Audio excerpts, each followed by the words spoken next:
അവന്റെ പിതാവ് എന്റെ ജ്യേഷ്ഠൻ ഗോനപുത്രാജനെ പോലെ ഈ ഗോനഗന്ന റെഡ്ഡി കാകതീയത്തെ അനുകൂലിക്കുമെന്ന് കരുതി. എന്നാൽ അവൻ എതിർക്കാനാണ് വന്നിരിക്കുന്നത് രാജൻ. ഇപ്പോൾ സാമന്ത രാജാക്കന്മാരുടെ ഖജനാവ് കൊള്ളയടിക്കുകയും അവരെ വധിക്കുകയും ചെയ്യുന്നു.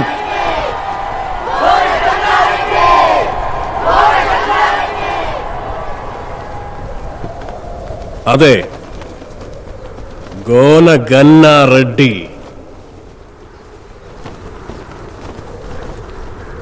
എന്നെക്കുറിച്ച് നിങ്ങളെല്ലാവരും കേട്ടിട്ടേ ഉണ്ടാകൂ.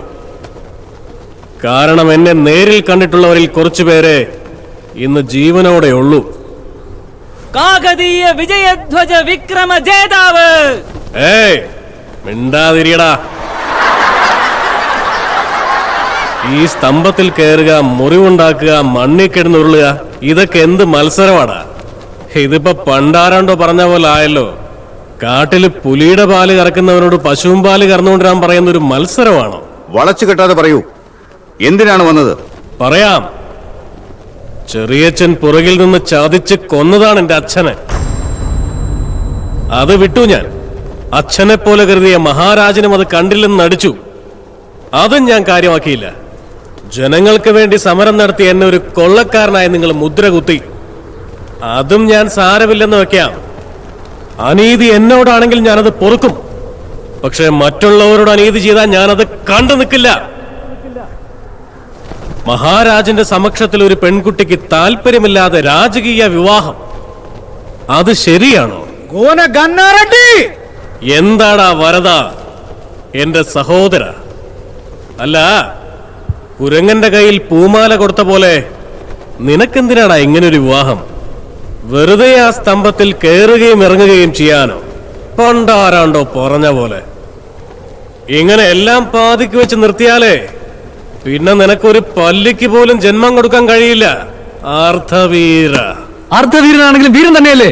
എന്റെ മരുമകൻ പകുതി ജയിച്ചു, എനിക്കത് മതി. ദാമ്പത്യം പോലും പകുതിയായിരിക്കും, അത് മതിയോ? യുവരാജൻ, ഗോനഗന്ന റെഡ്ഡിക്ക് എന്റെ മകൾ അനാമികയിൽ ഒരു നോട്ടമുണ്ട്. അതുകൊണ്ട് മുടക്കാൻ വന്നിരിക്കുക.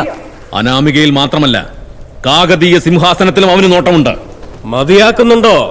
ഹരിഹര ദേവരാജ. രാജാവാകേണ്ടത് രാജസന്തതികളല്ല, വീരന്മാര്. പണ്ടുള്ളവര് പറഞ്ഞിട്ടില്ലേ, രാജ്യം വീരഭോജ്യം. ഗോനഗന്ന റെഡ്ഡി.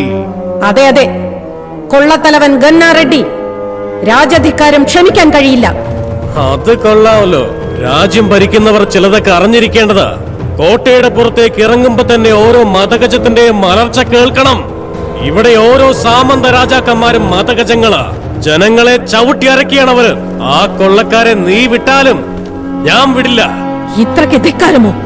ക്ഷമിച്ചാലും ഉള്ളു മുഴുവൻ ധിക്കാരോ. സംസാരിച്ച് ആളെ കളിയാക്കുന്നു. ജീവിതമേ ഒരു കളിയല്ലേ യുവരാജൻ? പ്രസംഗിച്ചത് മതി. പ്രസാദാദിത്യ, സൈനികരെ, അയാളെ ബന്ധിക്കൂ.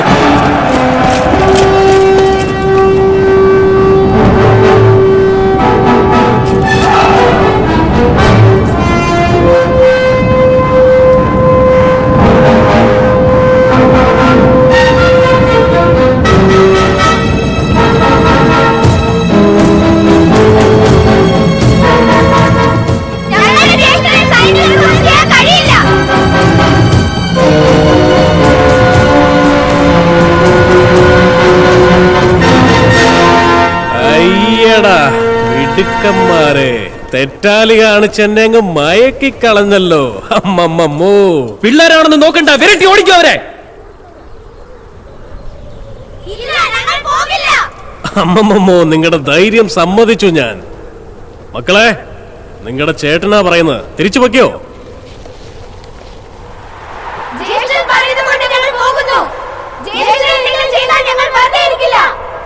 ഗോനഗന്ന റെഡ്ഡി, നീ പറഞ്ഞതുപോലെ ഈ രാജകീയ വിവാഹത്തിൽ എനിക്ക് തീരെ താല്പര്യമില്ല. കാരണം ഈ വരദ റെഡ്ഡി ഒരു പൂർണ്ണ യോദ്ധാവല്ല എന്ന് കരുതി എന്നെ വെറുതെ വിടുകയുമില്ല.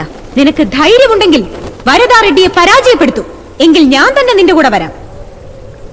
യുവരാജൻ, നമ്മുടെ മംഗല്യവും ഇവന്റെ മരണവും രണ്ടും ഇന്ന് തന്നെ നടന്നിരിക്കും. ഇവന്റെ പ്രാണനെടുക്കാൻ നാം കുറെ കാലമായി കാത്തിരിക്കുകയായിരുന്നു. അനാമിക, തയ്യാറായിക്കോളൂ.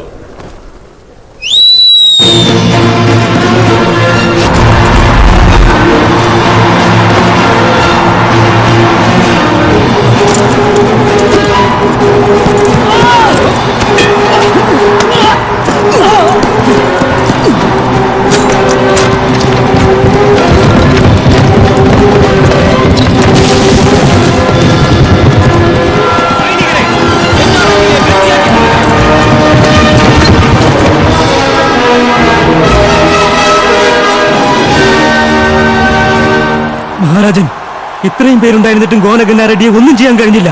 അവനെ എതിർക്കാൻ ആർക്കും ധൈര്യവുമില്ല. എന്റെ മകനെ ഇനി ആരെ രക്ഷിക്കുക? ആ ഗോനഗന്ന റെഡ്ഡിയെ എതിർക്കാൻ സാമർഥ്യമുള്ള ഒരാളേ ഉള്ളൂ, നമ്മുടെ മിത്രം ചാലുക്യ വീരഭദ്രൻ.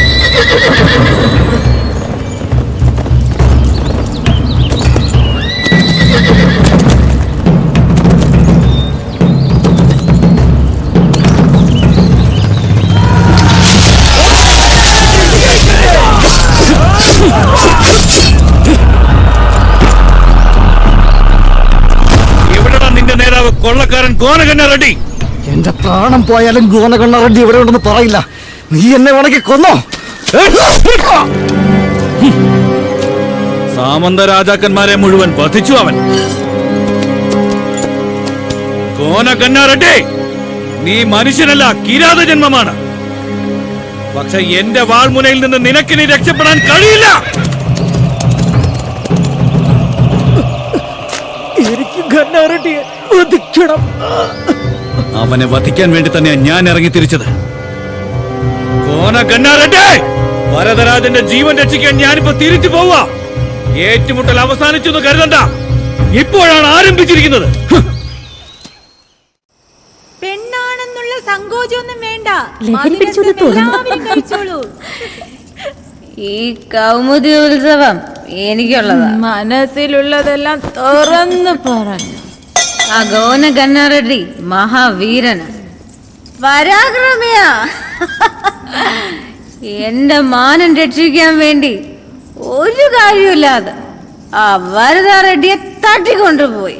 ശത്രുക്കൾക്ക് രുദ്രദേവനൊരു പേടി സ്വപ്നമാണെങ്കിൽ പെൺകുട്ടികൾക്ക് മാത്രം മധുര സ്വപ്നം. യുവരാജാവിനെ മംഗല്യം കഴിക്കാൻ വേണ്ടി പല രാജകുമാരിമാരും സ്വപ്നം കാണുന്നുണ്ടെന്നാ കേൾക്കുന്നത്. എത്ര പെൺകുട്ടികൾ മത്സരത്തിന് വരുമോ, എത്ര യുദ്ധങ്ങൾ നടക്കുമോ, വിജയിക്കുമോ, വീരസ്വർഗം പ്രാപിക്കുമോ, എന്തായാലും യുദ്ധം തീർച്ചയാ.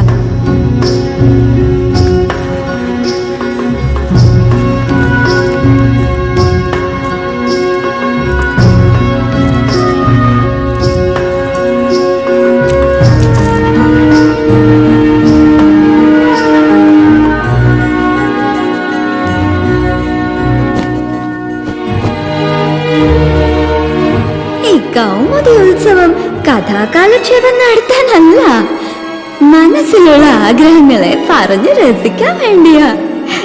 ഈ രാത്രിയുടെ ആനന്ദം ഇനി അടുത്ത വർഷമേ കിട്ടുകയുള്ളൂ.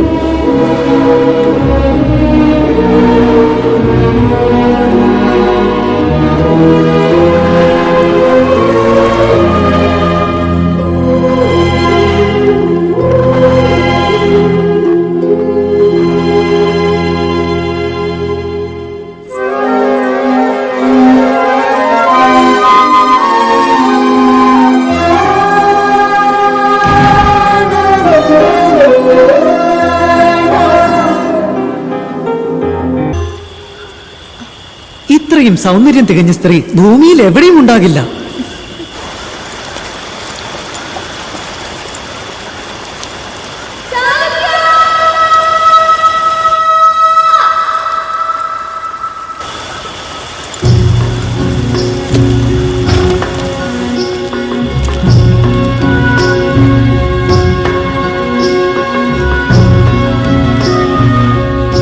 ഇത്രയും സൗന്ദര്യമുള്ളൊരു സ്ത്രീ ഈ ഭൂമിയിൽ എങ്ങും ഉണ്ടാകില്ല.